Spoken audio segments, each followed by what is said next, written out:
My name is Mike Sleath. I play drums for an artist called Shawn Mendes. We're here in Vancouver at the Rogers Arena.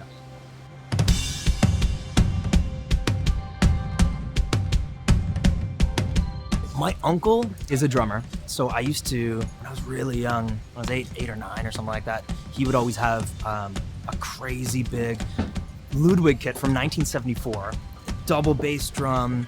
I think he had 2 toms across each bass drum and another 3 floor toms. It was insane.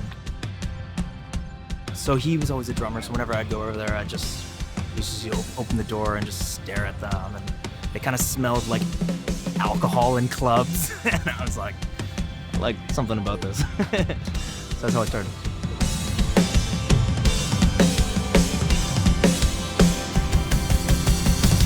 I've played in a lot of projects, but I can kind of define myself as a blue-collar kind of musician.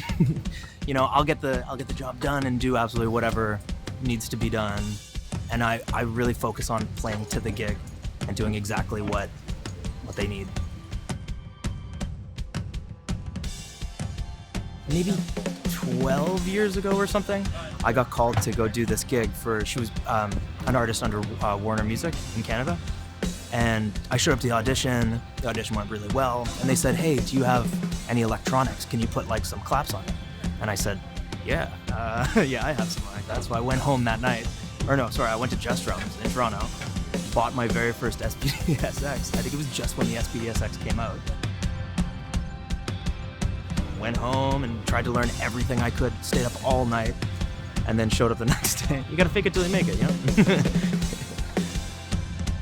I would say the role of a drummer has changed over the years, just electronics being such a big part of music. I got 2 TD50s, and they run in tandem, and it's kind of a redundant system. I have an spd-sx, a whole bunch of triggers all over every single drum, and also a KT10. The TD50 has changed my live setup drastically.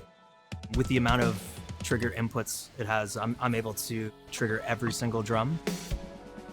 And with the amount of outputs it has, I'm able to break down every different sample I have, so the audio department can use different kind of functions of it. Inside it, there's a lot of album samples we've kind of come up with, things to like beef up a kick drum, or maybe, you know, I'll put a clap on a snare or something like that. And then we have very affected toms. My name's Cam Atkinson. I'm drum tech to Mike Sleath on Shawn Mendes' The Tour. Everything's running off the TD50 and through the spd-sx as well. So the way we've got things set up is that the snare samples are all being run through the spd-sx, and then the toms and the kicks are running through the TD50. Just allows us to split the outputs a little easier. As far as the technical side of this stuff goes, we have 2 TD50s that are running in tandem. So all the triggers go into a patch bay on the back of this rack. And then from there, they're split 3 ways. One of the lines goes into a DI out to front of house, and then they're using those lines from these triggers to control the gates. So that's all inside the front of house desk.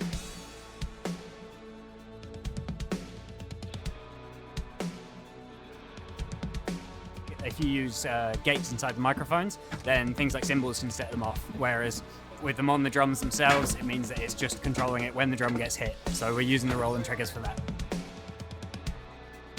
Other than that, the triggers are split another 2 ways into each of the TD50s. So they do exactly the same thing at exactly the same time.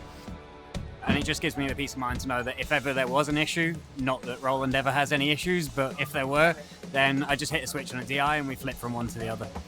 So all of the outputs from everything run into the DI, and then the front of house take a XLR out from the DI.